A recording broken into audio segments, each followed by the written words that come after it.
Lady Goddess, I'd like to speak with you.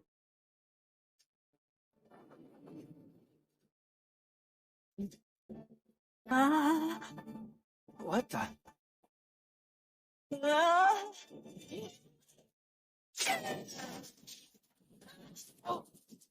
I heard that there is a doctor down here in the village.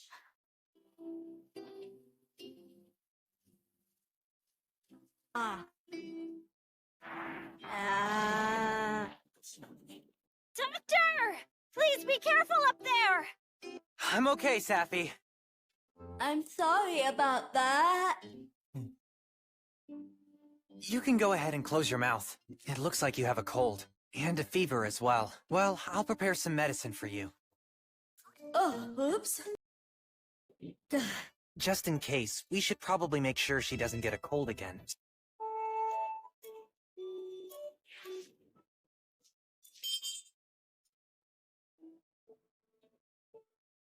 A long time ago, the world was in the middle of a war between humans and monsters. By the end, not a single person remembered why the fighting had started, and thus they agreed to live in peace. Many years later, there are two doctors who specialize in treating monster girls. Dr. Glenn, a human, and his half-snake, half-human assistant Safi. They are both very skilled and dedicated to their work. But Dr. Glenn is a bit sus. He's too obsessed with his patients' health, and he doesn't care about their modesty. He will do anything to cure them, even if it means touching them inappropriately or exposing them in public. Safi is not happy with Dr. Glenn's behavior. She has a crush on him, and she gets jealous when he gets close to other monster girls. One day, they receive a letter from Dr. Cthulhu. She is a half-human, half-octopus monster girl who is also a famous doctor. She asks them to go to the arena and check on her patients while she is away. Glenn is eager to help his master, but Safi is worried. She knows that the arena is full of cute monster girls who might catch Dr. Glenn's eye. And she is right. One of the patients is Thazalia Scythia, a centaur who is the only daughter of Scythia Transportation.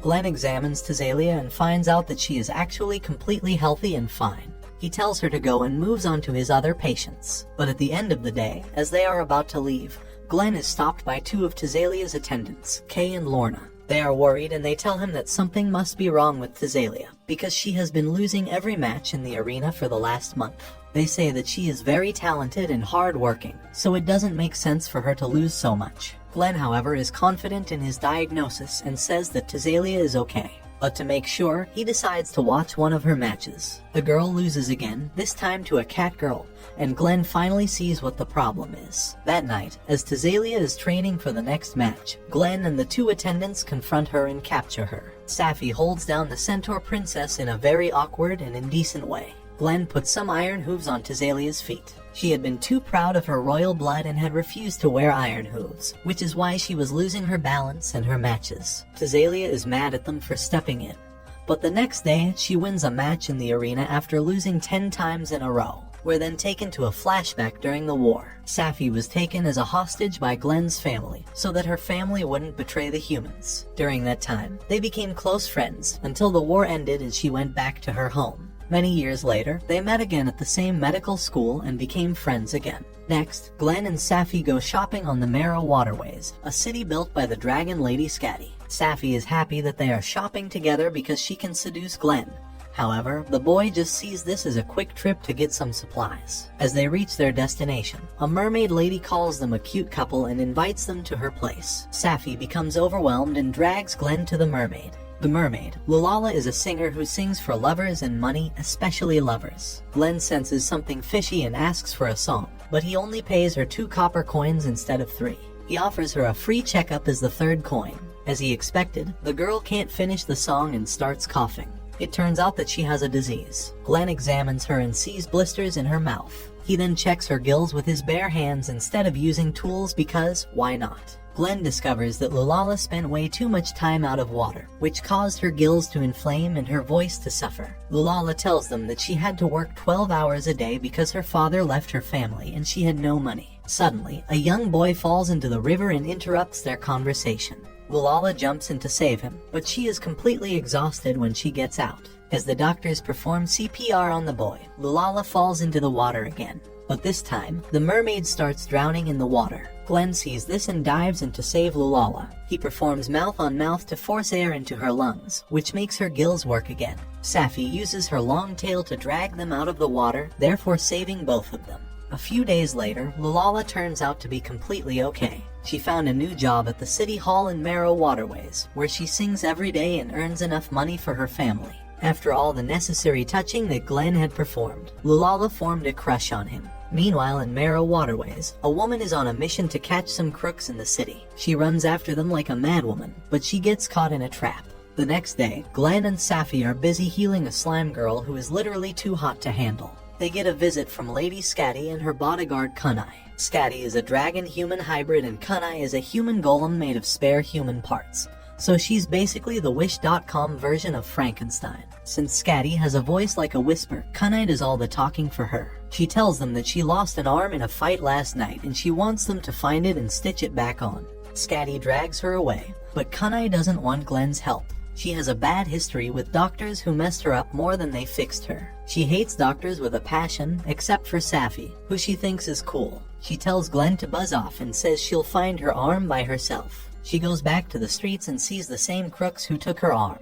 She decides to follow them, however, she falls for their trap again. Glenn is determined to help Kunai, so he goes looking for her arm. He meets Tazalia, who found Kunai's leg. He examines the leg and sees that the stitches are amateurish. He wonders if the people who made Kunai were even doctors or just some random dudes with a sewing kit.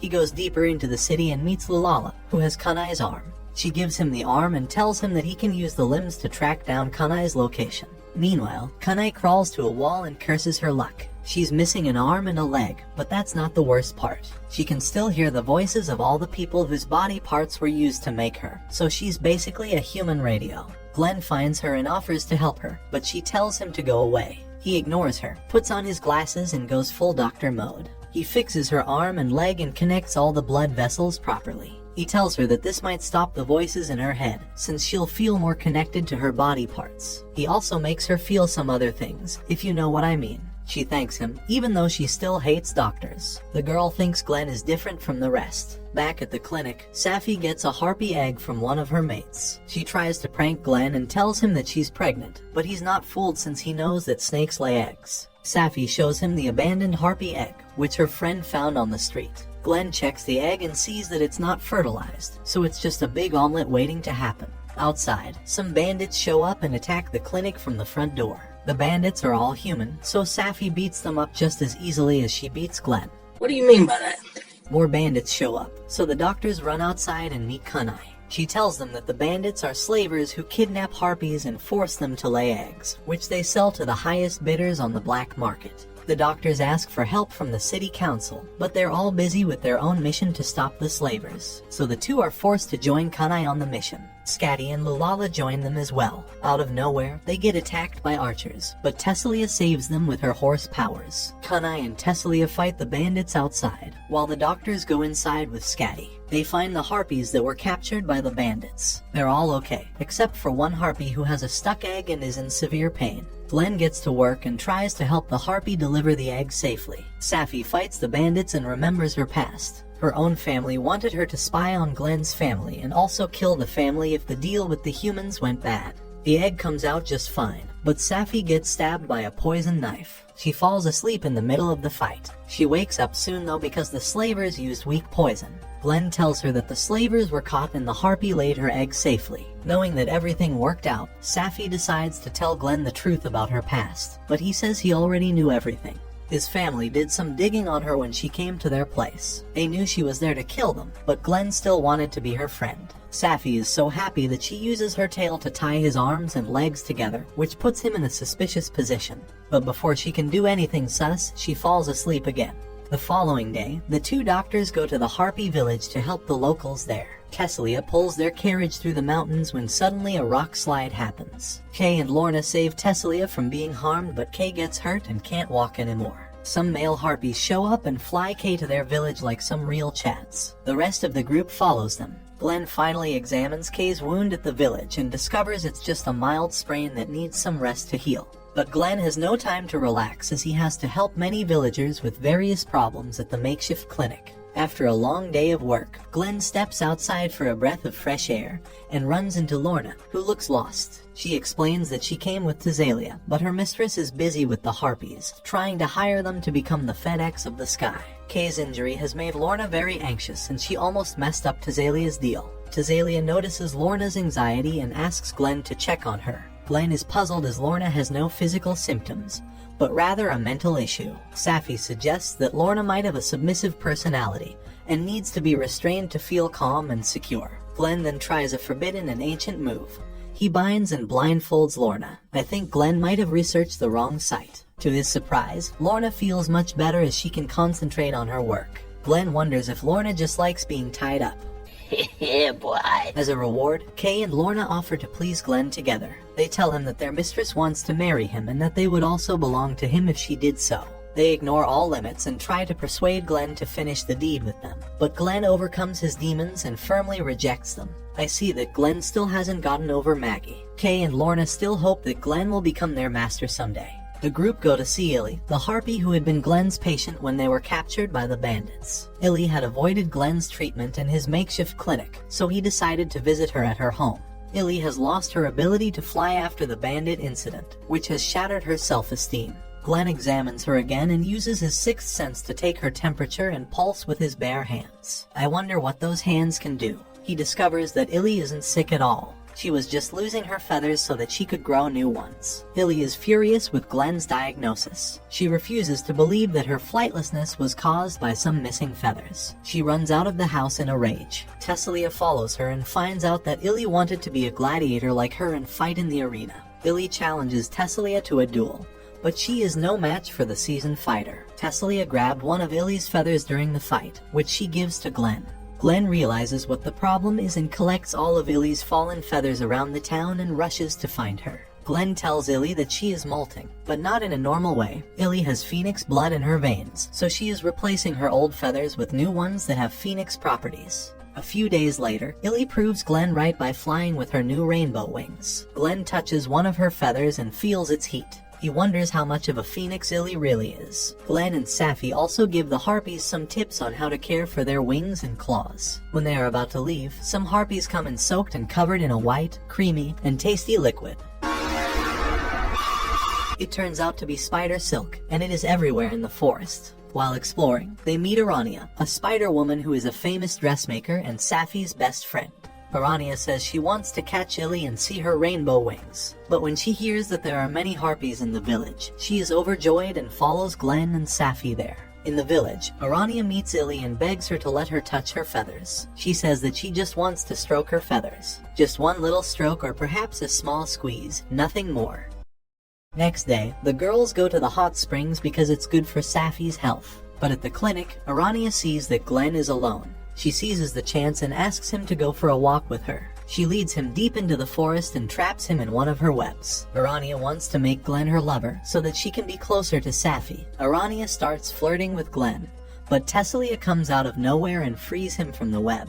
Arania says that Thessalia and her are the same because they both want Glenn. Thessalia denies that and says that she loves Glenn sincerely, and that unlike her, she isn't a bitch. They are about to fight, but Safi arrives. She scolds her friends and takes Glenn away. Back at the clinic, Safi and Glenn have a drink together. Safi confesses her love to Glenn. She says that he doesn't have to love her back, because she already knows that he can't keep his wood in his pants. But then they hear loud noises outside. They go outside with the rest of the village and see the giant goddess Gigas coming their way. They are clueless about why the goddess is angry and are ready to die by her wrath. But Thessalia won't let that happen to her and her friends and leads them to escape the village. Illy, who is the fastest flyer, goes to Glenn's town to talk to Lady Scatty. Glenn and the others pack their things and plan to leave their town before the goddess gets closer. But they notice that Thessalia is missing. The brave centaur goes off to fight the huge goddess by herself. Thessalia thinks that if she kills a goddess, Glenn will have to marry her. Safi and Glenn catch up with her and stop her from doing anything stupid. But then the giant reaches them. She sneezes so hard that the whole forest shakes in the wind. She says that her name is Dione and she came to the village because she heard there was a doctor who could cure her. Glenn examines the goddess and discovers that she has a common cold. He gives her some medicine and asks Arania to make some warm clothes for her so that she doesn't have to be so revealing in the cold. Glenn finishes his examination of the goddess and decides to go back home.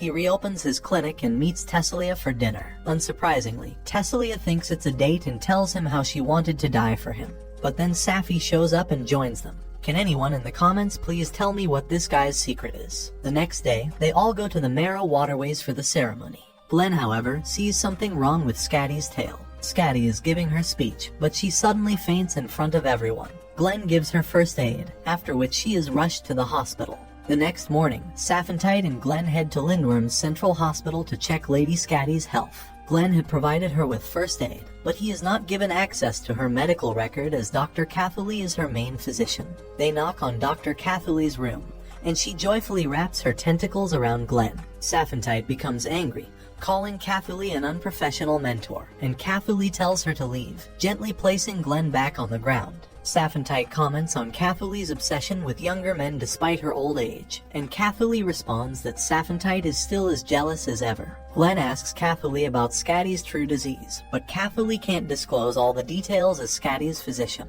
However, she does mention that Scatty suffers from an extremely rare disease. She explains that it's a miracle Scatty has never fainted in public before, considering the illness has spread throughout her body. The condition causes extreme spikes in her blood pressure, which can lead to heart failure. Treating dragons is challenging because, despite being sick, they are still stronger and more resilient than other monsters. She hasn't even identified the root cause of Scatty's illness yet. Catherley advises Saphantite and Glenn to return to their clinic. While Glenn stitches Kunai's hand, he asks about Lady Scatty's refusal to be treated. Kunai confirms that it's true, mentioning that Scatty will return to her duties tomorrow, as Dr. Catherley respects her wish not to receive treatment. However, Kunai finds this unacceptable and believes Scatty needs treatment even if it means going against her will. Kunai asks Glenn if he would take a look at Scatty. Glenn agrees but says he would need to examine Lady Scatty thoroughly. Kunai suggests examining Scatty in her bedroom and hearing the word bedroom. Saphantite drops the bowl she was holding,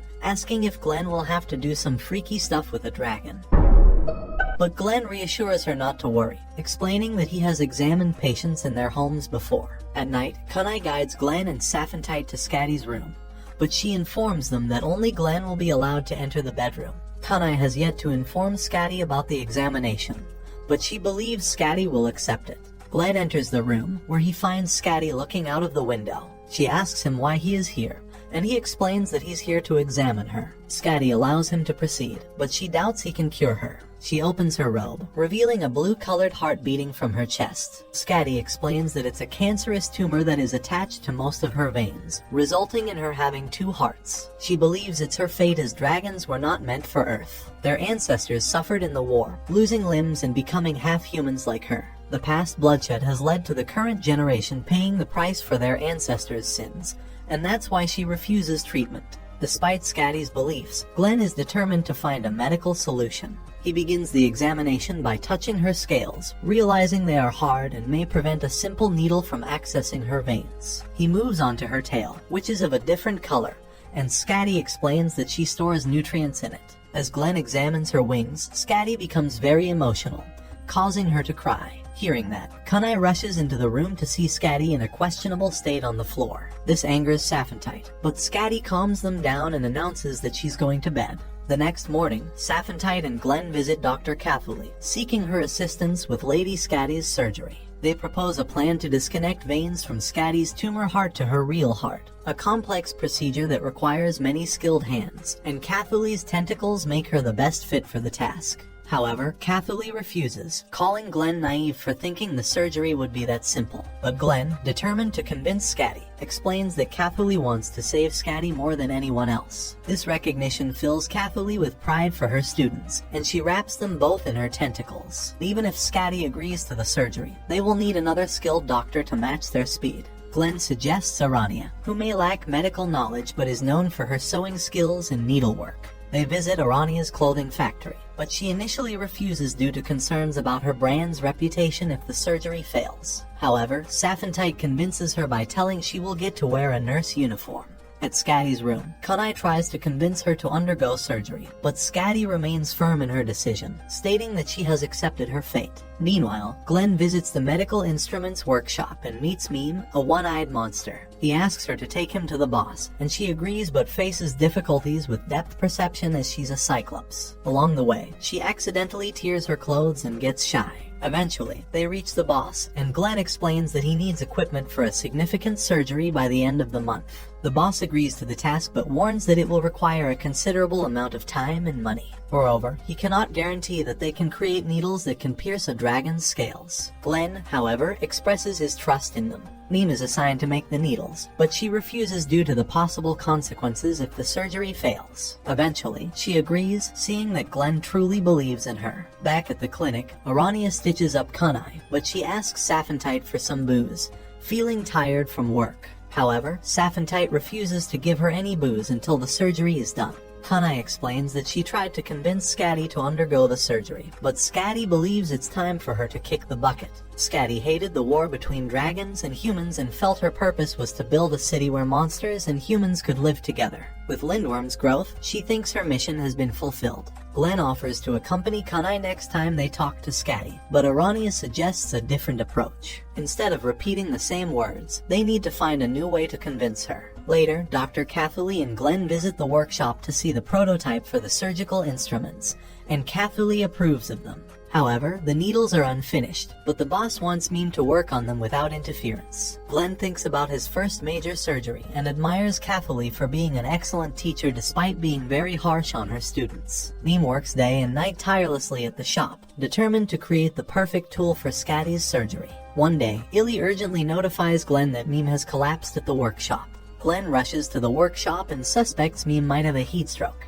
He advises moving her to a cooler place, but Meme, in her weakened state, insists on making the needles. She reveals that the workshop used to make weapons for wars, causing bloodshed. However, when Lady Scatty took over, she transformed the workshop to produce medical instruments that save lives instead. Meme was inspired by Scatty's actions and had been waiting for the day she could do something important for her. She passes out, and when she wakes up, she finds herself in Glenn's clinic. Arania provides her with new clothes, and Glenn examines her, only to find she isn't sick but is dizzy because of motion sickness. Arania is puzzled, as Cyclopes typically get motion sickness while moving, but Meme was in the workshop. Meme explains that she was so focused on finding a new way to make needles that she got dizzy from the intense concentration. She invites them to see the needles she has created. Meme shows them the spinning wheel that inspired her needle-making process, which caused her motion sickness. She explains that she tried using iron to create the needles, but mass production turned out to be challenging. However, she discovered they could make sturdy steel wires using the spinning wheel, and cutting these wires into pieces allowed for efficient mass production of the needles. While the steel needles will require replacement after every 10 stitches due to their hardness, they are perfect for surgery. Everyone is amazed by Meme's incredible work, and even her boss is moved to tears. Glenn expresses his gratitude to Meme for her dedication and praises her for the fantastic job she has done. The next morning, as Glenn prepares to leave his clinic, he takes off the dragon scale he attached to his bag and gives them to Saphantite, asking her to put them in his room as he cannot risk offending Scatty with them. He leaves the clinic, ready to convince Scatty to undergo the surgery. Glenn meets Scatty after the council meeting and tries to convince her to undergo the surgery. He returns to the clinic and praises Arania for her improved stitching skills, which makes Saphantite jealous. Saphantite reminds him that he still has to go to Dr. Catholi and the workshop, prompting Glenn to rush out as he is already late. Arania tells Saphantite that trying to keep Glenn away from other women won't make him notice her. However, Saphantite believes that Glenn will always return to her if she waits. Later that night, Saphantite, Arania, and Tazelia go out for dinner. Arania asks why Tazelia was invited, and Saphantite explains it's a girls' night. Tazelia asks if the ingredients she provided were helpful, and Saphantite reveals that Tazelia obtained herbs and ingredients from humans in the east to help Lady Scatty's surgery. Since no surgery has been performed on dragons, they are still determining if the anesthetic will work on Scatty. They are at the bar because their first anesthetic is alcohol from the east. As the night progresses, Arania gets drunk and playfully ties a red thread to the pinkies of Tazelia and Saphantite, declaring them best friends for life. After returning from the bar, Saphantite catches Arania attempting to steal the dragon scales she had given to Glenn. She confronts Arania, expressing her disappointment and stating that she can tolerate harmless pranks but not stealing. Arania panics, tosses the scales away, and tries to escape through the window. However, Thasalia is outside and blocks one exit, while Saphantite stands at the other, preventing Arania from leaving. Unable to escape, Arania surrenders. Back inside, Saphantite talks to Arania, understanding that they have been asking a lot from her, which has caused stress and triggered her old habit of stealing. Arania admits that the closer she gets to someone, the more possessive she becomes of their belongings. Saphantite points out that it's not just about stealing the scales. Arania also tested their friendship by trying to take Glenn away from her. Saphantite reassures Arania that she wants to be with her and believes in their friendship, and Thasalia adds that they should trust the bonds they share. This makes Arania emotional. Arania confesses that she was stealing the scales to test Glenn. She's confused by his kindness and how he continues to teach her despite the sus things she's done to him. Arania admits that she can't relax around him and wants to spray her white liquid on him. Saphantite playfully quizzes Arania about her feelings for Glenn, and Arania unknowingly reveals that she thinks about him before sleeping and feels warm, and her chest tightens around him. They all laugh together, realizing that Arania has developed feelings for Glenn. Meanwhile, Glenn visits Scatty, who asks him to lift her so she can view the city. In his arms, she explains her reluctance to undergo the surgery. Scatty reveals that if she had returned to heaven after forming Lindworm, she would have found her full dragon body. However, she chose to live among humans and monsters, creating the city and naming it Lindworm, which means may dragons protect you. Scatty feels her life has been fulfilling and is ready to accept her fate. Glenn reminds her that everyone depends on her and encourages her to continue watching over the city for a little longer. He suggests that she can enjoy the pleasures of life. Scatty agrees to get the surgery and asks him to let her down. A few days later, the day of the surgery arrives, and Dr. Catholi explains that dragons who breathe fire have minerals in their bodies to protect them from the heat, which is why Lady Scatty's blood is blue. As the surgery begins, Dr. Glenn starts his work, but suddenly Scatty's blood pressure spikes, and her body becomes extremely hot, unintentionally emitting fire to protect her. Catholi quickly instructs Arania and Saphantite to step back while she joins Dr. Glenn to operate on Scatty. During the intense surgery, Catholi uses her tentacles to burn and hold open Scatty's organs while Dr. Glenn carefully performs the delicate procedure. The whole city anxiously awaits the results. Finally, Dr. Glenn announces that the surgery was a success, and the entire city rejoices in relief and joy. Lady Scatty delivers a speech to the town, apologizing for being sick and promising to perform all her duties efficiently. However, Dr. Glenn cannot attend the ceremony as Saphantite feels unwell, so Scatty decides to go to him instead. She realizes that Dr. Glenn has helped her escape her shell and wants to live her life to the fullest. At the clinic, Glenn treats Saphantite, who is reluctant to open her mouth for him. What do you mean by that? Despite her embarrassment, Glenn insists and discovers white blisters on her tongue. I wonder what those are from.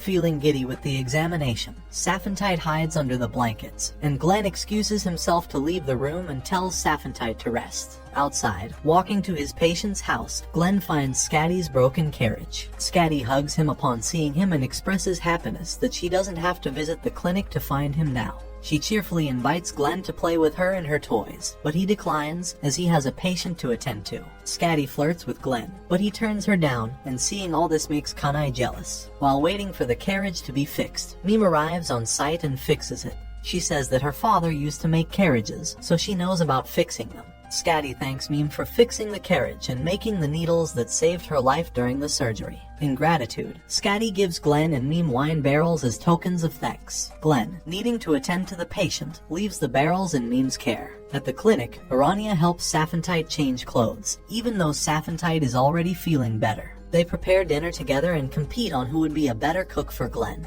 On the other side of town, the giant goddess Dione assists the villagers by removing a boulder obstructing the water flow. Grateful for her help, the villagers offer her fruits, but she surprises them by giving them a large pile of food she brought as a gift from the mountains. Meanwhile, Meme sits guard over the barrels of wine, feeling embarrassed about the situation as she is too young to drink. When Glenn returns, she complains to him for leaving her there, but Thasalia shows up, saying Glenn called her over. Thasalia takes Glenn and his barrel to the clinic, while Lorna takes Meme and her barrel to the workshop. Thasalia and Kay discuss the idea of Glenn and Thasalia getting engaged. But Glenn rejects this idea, stating that he is already engaged with his right hand.